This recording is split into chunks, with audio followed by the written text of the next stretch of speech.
Magandang buhay mga ka-friendship. Ito nga po, magluluto ako ng tokwa tuna sisig. Bago po yun, ano? Tokwa tuna sisig. Ayan po. So, ginawa ko po muna, hiniwa ko na yung aking tokwa ng cubes at piprito po muna siya. Antayin ko siyang mag-light brown.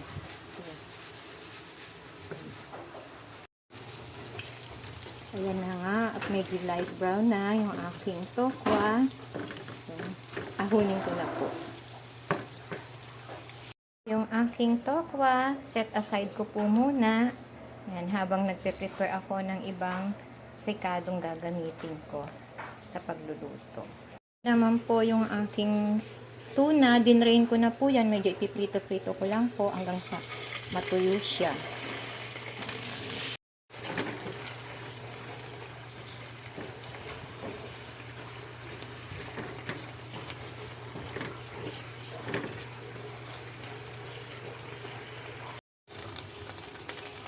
Ayan, at medyo tuyo na nga yung aking tuna. Ayan. Pwede na po siyang ahunin. Set aside muna. Kainit muna tayo ng konting mantika at saka konting butter para panggisa ng aking sibuyas at bawang. Ayan po, medyo nangangamoy na yung bawang ko. Pwede nang isunod yung aking sibuyas na puti. Sibuyas na puti. Yung bawang po, isang ulo ng bawang ang aking inilagay at isang sibuyas na puti. Yan, gisa-gisa lang po. After nyong maigisa yan, saka nyo ilagay yung tokwa. Yan na nga po at medyo brown na yung aking bawang at pati yung aking sibuyas at translucent na. Pwede na nating ilagay yung aking tuna. Yung kaninang pinato yung tuna. Ayan. Halo lang po. Ayan. After nyan, isunod na natin yung ating tokwa. Ayan.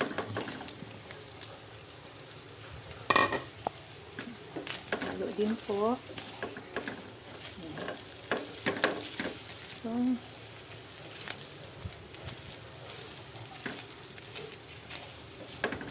ngayon na rin pong lagyan niya ng mga pampalasa.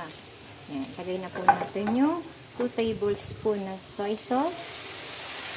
Tapos, ito lang pong bali 1 teaspoon lang pong ng liquid seasoning, yung paminta, hindi makakalimutan. Ayan. Konting halo lang po muna.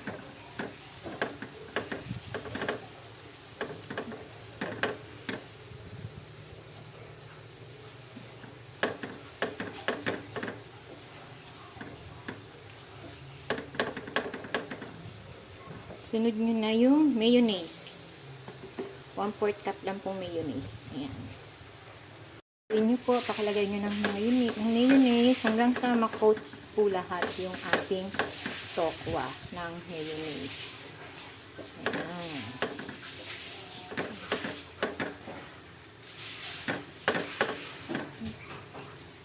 After that, pwede nyo lang isunod yung siling haba.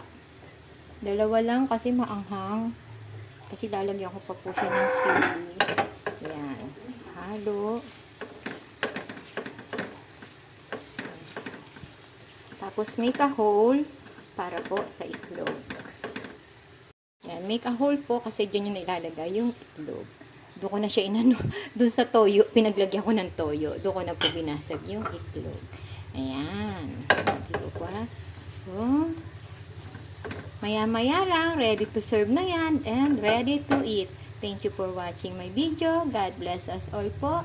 And please do not skip my ads.